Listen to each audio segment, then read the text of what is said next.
In the summer of 1683, Europe stood on the edge of collapse. From the east, a colossal Ottoman army, perhaps 150,000 strong, advanced toward Vienna, the heart of the Habsburg Empire. To the men and women inside its walls, it felt as though civilization itself was crumbling. For 2 agonizing months, Vienna was battered, starved, and burrowed beneath.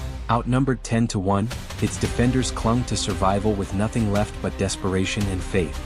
And yet, from this nightmare would rise one of the most dramatic turnarounds in history, a clash that ended with the largest cavalry charge ever recorded and a defeat so catastrophic it changed the balance of power in Europe forever. To understand why 2 empires collided so violently at Vienna, we must first look at the world of the 17th century. In the West, France under Louis XIV, the Sun King, stood as the preeminent power, dazzling Europe with wealth, culture, and armies that seemed unstoppable. To the East, the Ottoman Empire still commanded vast lands stretching from North Africa, across the Middle East and deep into the Balkans. But this empire was no longer at its zenith. The glory days of Suleiman the Magnificent were a century in the past. The sheer size of the Ottoman state, coupled with corruption and infighting, made it less formidable than it once had been. Yet at the court of Sultan Mehmed IV, there remained a burning desire to recapture former glory. That ambition was embodied by one man, Grand Vizier Kara Mustafa Pasha. Kara Mustafa was not born into power. Adopted into an influential family, he rose through talent, cunning, and ruthless ambition. Brilliant and arrogant in equal measure, he was determined to achieve what even Suleiman had failed to do: capture Vienna. For him, this was not simply a military objective. It was a holy war, a chance to carve his name into history as the man who crushed the heart of Christendom. His rival was the Holy Roman Emperor Leopold I, ruler of the sprawling but fragile Habsburg lands. Unlike Kara Mustafa, Leopold was no warrior.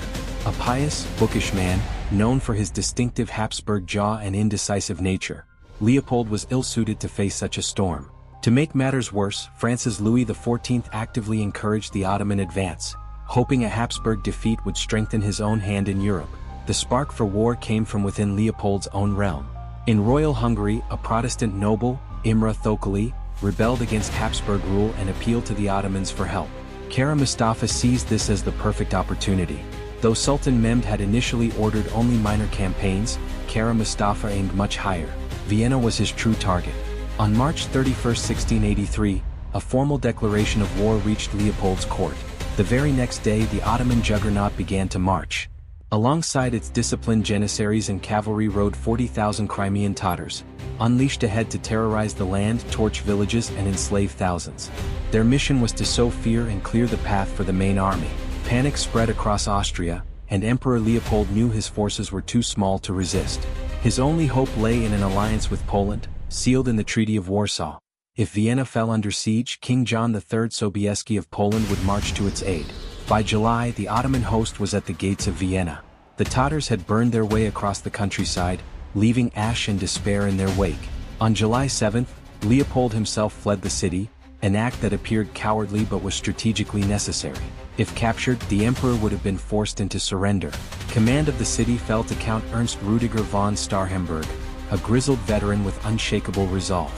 He had barely 15,000 defenders, professional soldiers, citizen militia, and volunteers, against an army 10 times their number.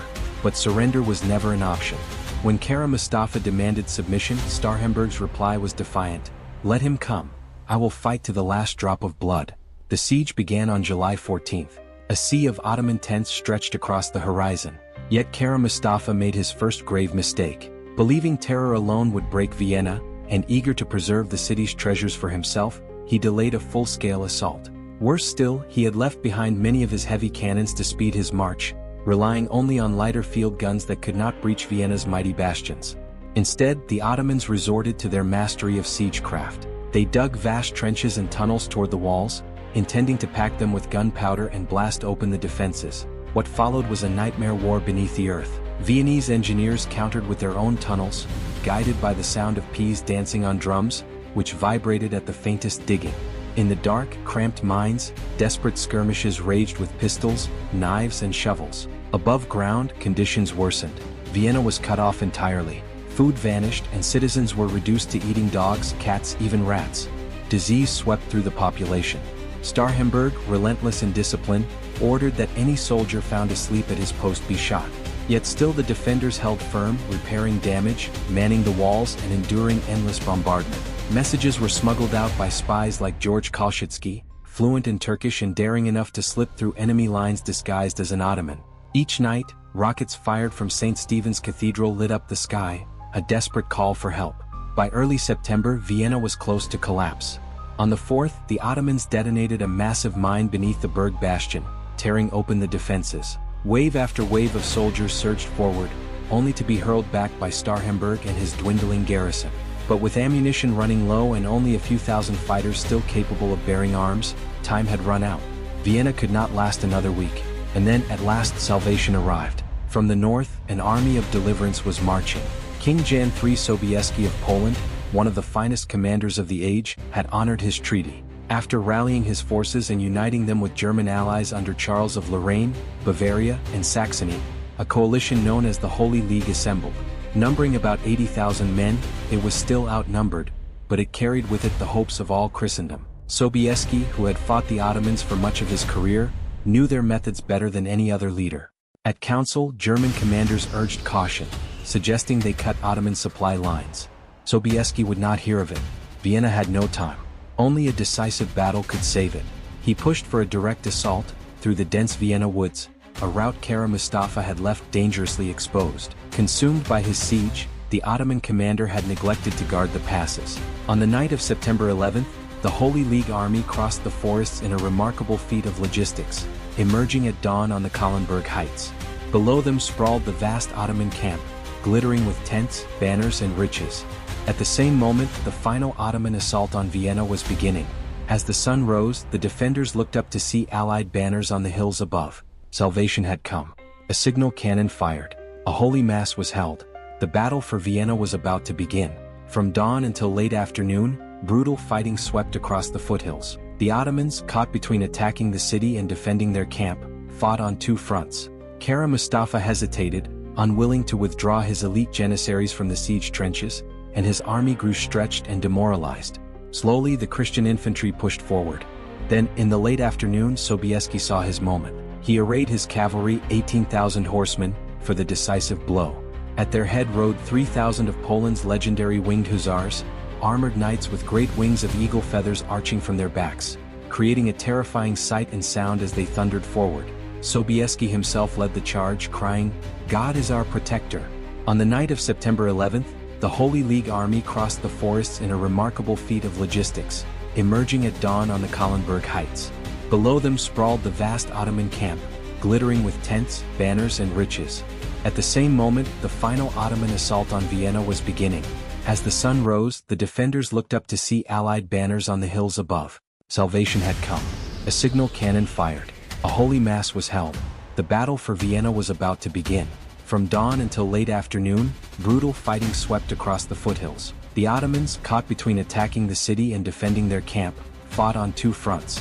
Kara Mustafa hesitated, unwilling to withdraw his elite janissaries from the siege trenches, and his army grew stretched and demoralized. Slowly the Christian infantry pushed forward. Then, in the late afternoon, Sobieski saw his moment. He arrayed his cavalry, 18,000 horsemen, for the decisive blow. At their head rode 3,000 of Poland's legendary winged hussars, armored knights with great wings of eagle feathers arching from their backs, creating a terrifying sight and sound as they thundered forward. Sobieski himself led the charge, crying, "God is our protector." What followed was not a charge but an avalanche. Witnesses compared the sound to thunder as the mass of horsemen cascaded down the slopes. They smashed into the Ottoman lines with irresistible force. Exhausted and demoralized, the enemy collapsed. The charge drove straight into Kara Mustafa's camp, scattering soldiers in panic. The Grand Vizier fled, abandoning his army to chaos. What began as a siege ended in a rout. The Ottomans broke and fled, leaving behind vast riches, provisions and even sacks of strange beans, coffee, that would soon help shape Vienna's culture. For the defenders, the relief was indescribable. The starving city poured into the abandoned Ottoman camp, feasting and plundering. Yet politics marred the celebrations. When Emperor Leopold returned, his meeting with Sobieski was cold and formal. Pride and protocol prevented the emperor from embracing his savior. But history could not ignore what Sobieski had achieved. Kara Mustafa's fate was sealed. Blamed for the disaster, he was executed on the Sultan's orders that Christmas, strangled with a silk cord, his head delivered on a silver dish. For the Ottomans, Vienna marked the end of their expansion into Europe. Never again would they threaten the continent's heartland so directly. For the Habsburgs, it was the beginning of a counteroffensive that reclaimed Hungary and shifted Europe's balance of power. Legends grew in the aftermath. Some say the croissant, shaped like a crescent moon, was created to celebrate the victory. Others claim Vienna's love for coffee began with the beans abandoned in the Ottoman camp. But beyond myth, the reality was even more powerful. Vienna had been saved. Outnumbered, starved, and exhausted, its defenders endured long enough for 80,000 warriors to arrive and deliver the decisive stroke. The largest cavalry charge in history turned the tide, not just of a battle but of an age. The Battle of Vienna is remembered as the day Europe was saved. It is a story of desperation and courage, arrogance and genius, and the power of a single bold strike to change the course of history. One empire would rise from its walls stronger than before. The other would begin its slow decline.